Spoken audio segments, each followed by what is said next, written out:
ఓం శాంతి 31/12/2024 మధురమైన పిల్లలు, తండ్రి ఏదైతే ప్రతిరోజు చదివిస్తారో ఆ చదువునెప్పుడు మిస్ అవ్వకూడదు. ఈ చదువు ద్వారానే లోపలి సంశయం దూరమవుతుంది. ప్రశ్న: తండ్రి హృదయాన్ని గెలుచుకునేందుకు యుక్తి ఏమిటి? జవాబు: తండ్రి హృదయాన్ని గెలుచుకోవాలంటే ఎప్పటి వరకైతే సంగమయుగం ఉంటుందో అప్పటి వరకు తండ్రి నుండి ఏమీ దాచిపెట్టకండి. తమ క్యారెక్టర్ల పట్ల పూర్తి శ్రద్ధ వహించండి.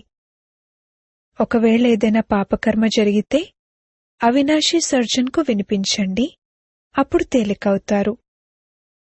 తండ్రి ఏదైతే శిక్షణ ఇస్తున్నారో ఇదే వారు చూపించే దయ, కృప లేక ఆశీర్వాదం. కావున తండ్రి నుండి దయ లేక కృపను యాచించేందుకు బదులుగా మీపై మీరు కృప చూపించుకోండి. ఇటువంటి పురుషార్థం చేసి తండ్రి హృదయాన్ని గెలుచుకోండి. ఓం శాంతి. కొత్త ప్రపంచంలో సుఖం ఉంటుందని, పాత ప్రపంచంలో దుఃఖం ఉంటుందని ఇప్పుడు ఆత్మిక పిల్లలకు ఇదైతే తెలుసు. దుఃఖంలో అందరూ దుఃఖంలోకి వచ్చేస్తారు, మరియు సుఖంలో అందరూ సుఖంలోకి వచ్చేస్తారు. సుఖ ప్రపంచంలో దుఃఖం యొక్క నామరూపాలు ఉండవు. అలాగే ఎక్కడైతే దుఃఖం ఉంటుందో అక్కడ సుఖం యొక్క నామరూపాలు ఉండవు. ఎక్కడైతే పాపం ఉంటుందో అక్కడ పుణ్యం యొక్క నామరూపాలు ఉండవు. ఎక్కడైతే పుణ్యం ఉంటుందో అక్కడ పాపం యొక్క నామరూపాలు ఉండవు. అవి ఏ ప్రదేశాలు? ఒకటేమో సత్యుగం, రెండవది కలియుగం. ఇదైతే పిల్లల బుద్ధిలో తప్పకుండా ఉంటుంది. ఇప్పుడు దుఃఖపు సమయం పూర్తవుతుంది మరియు సత్యుగం కొరకు ఏర్పాట్లు జరుగుతున్నాయి. మనమిప్పుడు ఈ పతిత చీచీ ప్రపంచం నుండి అటువైపు సత్యుగంలోకి అనగా రామరాజ్యంలోకి వెళ్తున్నాము. కొత్త ప్రపంచంలో సుఖముంది, పాత ప్రపంచంలో దుఃఖముంది. ఎవరైతే సుఖం ఇస్తారో వారే దుఃఖం కూడా ఇస్తారని కాదు. సుఖం తండ్రి ఇస్తారు, దుఃఖం మాయారావణుడిస్తాడు. ఆ శత్రు దిష్టిబొమ్మను ప్రతి సంవత్సరము కాలుస్తారు. దుఃఖాన్నిచ్చేవారిని ఎల్లప్పుడూ కాలుస్తూ ఉంటారు. ఎప్పుడైతే అతని రాజ్యం పూర్తవుతుందో అప్పుడిక శాశ్వతంగా అంతమైపోతాడని పిల్లలకు తెలుసు. పంచవికారాలే అందరికీ ఆది మధ్యాంతాలు దుఃఖాన్నిస్తూ వచ్చాయి. మీరిక్కడ కూర్చున్నా కూడా మీ బుద్ధిలో ఇదే ఉండాలి, మేము బాబా వద్దకు వెళ్ళాలి. రావణుణ్ణైతే మీరు తండ్రి అని అనరు. రావణుణ్ణి ఎవరైనా పరంపిత పరమాత్మ అని అనడం మీరు విన్నారా?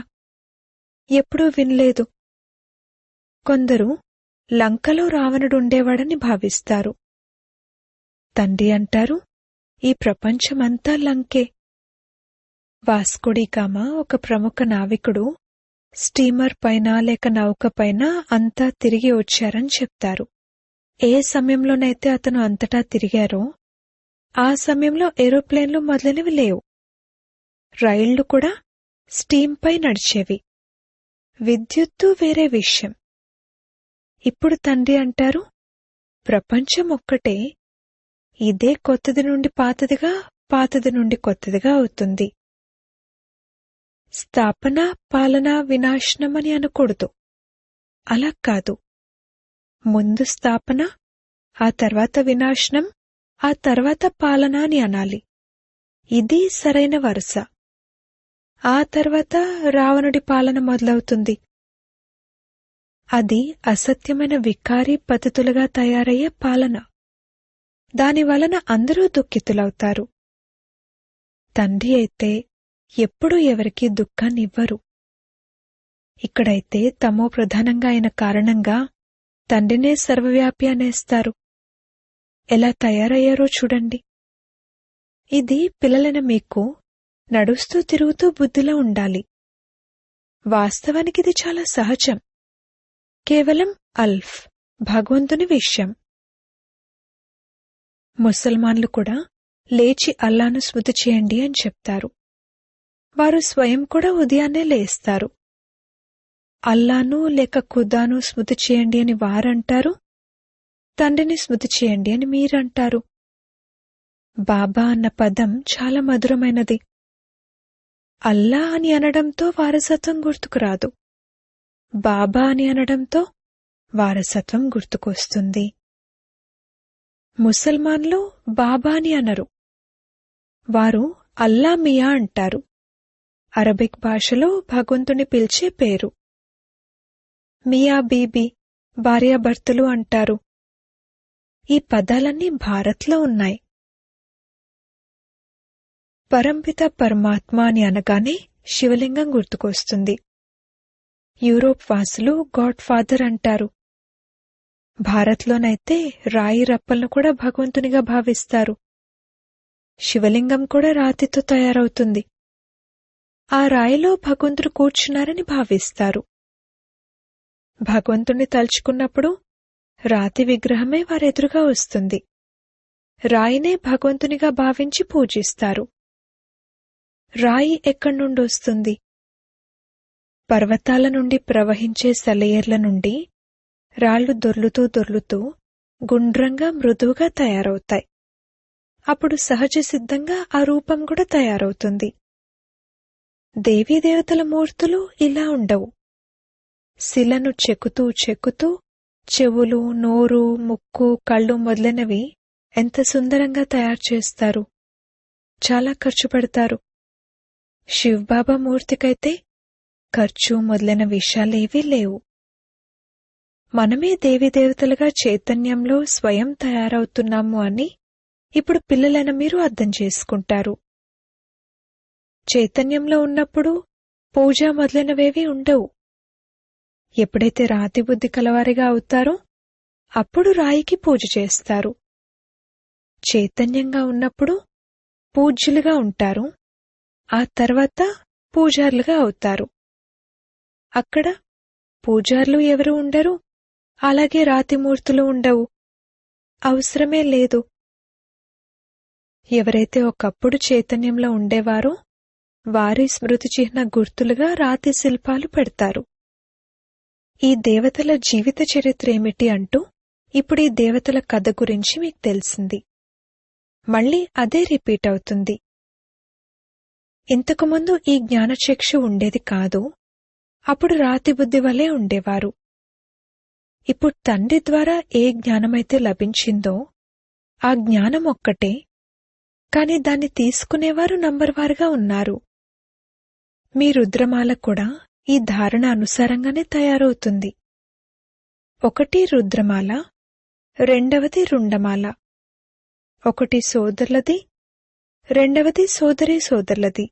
ఆత్మలమైన మేము చాలా చిన్న చిన్న బిందువుల వంటి వారము అనైతే బుద్ధిలోకి వస్తుంది.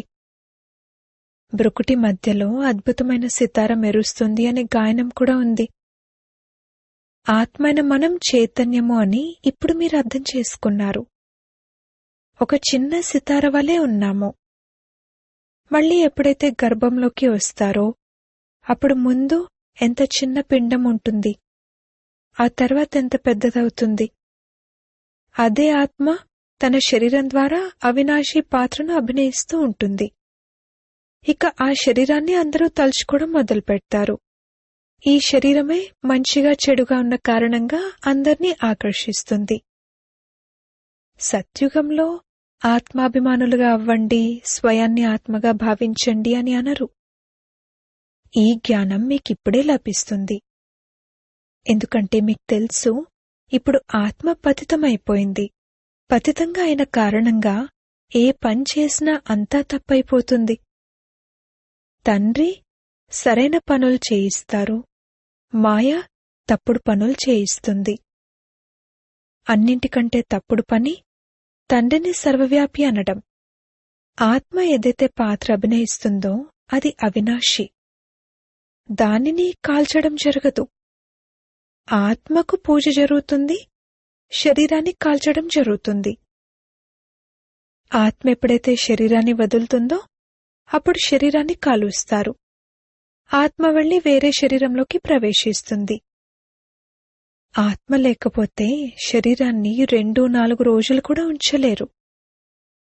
కొందరైతే శరీరానికి ఔషధాలు మొదలైనవి రాసి ఉంచుతారు కూడా. కాని లాభమేముంది? క్రిస్టియన్లలో సెయింట్ జేవియర్ అని ఒకరున్నారు. అతని శరీరం ఇప్పటికీ ఇంకా ఉంచబడిందని అంటారు. అతనిది కూడా మందిరంలా తయారు చేయబడి ఉంది. ఎవరికీ చూపించరు, కేవలం వారి పాదాలు మాత్రమే చూపిస్తారు. ఎవరైనా ఆ పాదాలు స్పర్శిస్తే అనారోగ్యం పాలవ్వరు అని అంటారు. పాదాలు స్పర్శించి అనారోగ్యం నుండి కోలుకుంటే అతని కృపగా భావిస్తారు. తండ్రి అంటారు, వారి భావనకు ఫలం లభిస్తుంది. నిశ్చయబుద్ధి కలవారిగా ఉన్నందుకు కొంత లాభం ఉంటుంది. కాని అందరికీ అలాగే జరిగితే ఇక అనేక మంది అక్కడకు వెళ్ళిపోతారు. పెద్ద మేళా ఏర్పడుతుంది. మరి తండ్రి కూడా ఇక్కడికి వచ్చారు. అయినా కాని అంతమంది ఉండరు. అంతమంది ఉండేందుకు స్థలం కూడా లేదు. ఎప్పుడైతే లెక్కలేనంతమంది వచ్చే సమయం వస్తుందో అప్పుడు వినాశనమైపోతుంది. ఇది కూడా డ్రామాగా తయారై ఉంది. దీనికి ఆది మరియు అంతిమం లేదు. అయితే వృక్షం శిథిలావస్థకు చేరుకుంటుంది, అనగా తమో ప్రధానమవుతుంది. అప్పుడే వృక్షం మారుతుంది. ఇది ఎంతటి అనంతమైన వృక్షం! ఎవరైతే ముందుగా వెళ్లేది ఉందో వారు ముందుగా వస్తారు. నంబర్వారుగా వస్తారు కదా. సూర్యవంశీలందరూ కలిసైతే రారు. చంద్రవంశీలు కూడా అందరూ ఒకేసారి కలిసి రారు. నంబర్వారుగా మాల అనుసారంగానే వస్తారు. పాత్రధారులందరూ కలిసి ఒకేసారి ఎలా వస్తారు? అలా జరిగితే ఆట పాడైపోతుంది. ఈ ఆట చాలా యాక్యురేట్గా తయారై ఉంది. ఇందులో ఎటువంటి మార్పు జరగదు. మధురాతి మధురమైన పిల్లలు ఇక్కడ కూర్చున్నప్పుడు బుద్ధిలో ఇదే గుర్తుండాలి. ఇతర సత్సంగాల్లోనైతే వేరే వేరే విషయాలు బుద్ధిలోకి వస్తాయి. మీ సంపాదన జరిగేది ఈ ఒక్క చదువు ద్వారానే. ఆ శాస్త్రాలు మొదలైనవి చదవడం ద్వారా సంపాదన జరగదు. అయితే దానివలన కొన్ని గుణాలు మంచివి ఉంటాయి. గ్రంథ చదవడానికి కూర్చున్నప్పుడు అందరూ నిర్వికారులుగా ఉంటారనేమీ కాదు. తండ్రి అంటారు, ఈ ప్రపంచంలో అందరూ భ్రష్టాచారం ద్వారా జన్మ తీసుకుంటారు. అక్కడ జన్మెలా జరుగుతుంది అని పిల్లలైన మిమ్మల్ని ఎవరైనా అడిగితే వారికి ఇలా చెప్పండి, అక్కడ పంచవికారాలే ఉండవు. యోగ బలంతో పిల్లలు జన్మ తీసుకుంటారు. బిడ్డ జన్మించక ముందే బిడ్డ జన్మించబోతున్నాడని సాక్షాత్కారం అవుతుంది. అక్కడ వికారాల మాటే ఉండదు. ఇక్కడైతే పిల్లలను కూడా మాయపడేస్తుంది. కొందరు తండ్రికొచ్చి వినిపిస్తారు కూడా. ఒకవేళ వినిపించకపోతే 100 రెట్లు శిక్ష పడుతుంది. తండ్రి అయితే పిల్లలందరికీ చెప్తున్నారు, ఏదైనా పాపకర్మ జరిగితే తండ్రికి వెంటనే తెలియచేయాలి. తండ్రి అవినాశీ వైద్యుడు. సర్జన్కు వినిపించడం ద్వారా మీరు తేలికైపోతారు. ఎప్పటి వరకైతే సంగమయుగం ఉందో అప్పటి వరకు తండ్రి నుండి ఏదీ దాచిపెట్టకూడదు. ఎవరైనా దాచిపెడితే తండ్రి హృదయాన్ని గెలుచుకోలేరు. మొత్తం ఆధారమంతా పురుషార్థంపై ఉంది. స్కూల్కే రాకపోతే ఇక నడవడికెలా బాగుపడుతుంది? ఈ సమయంలో అందరి క్యారెక్టర్లు చెడ్డగా ఉన్నాయి. వికారాలే మొదటి నంబర్ చెడు క్యారెక్టర్లు.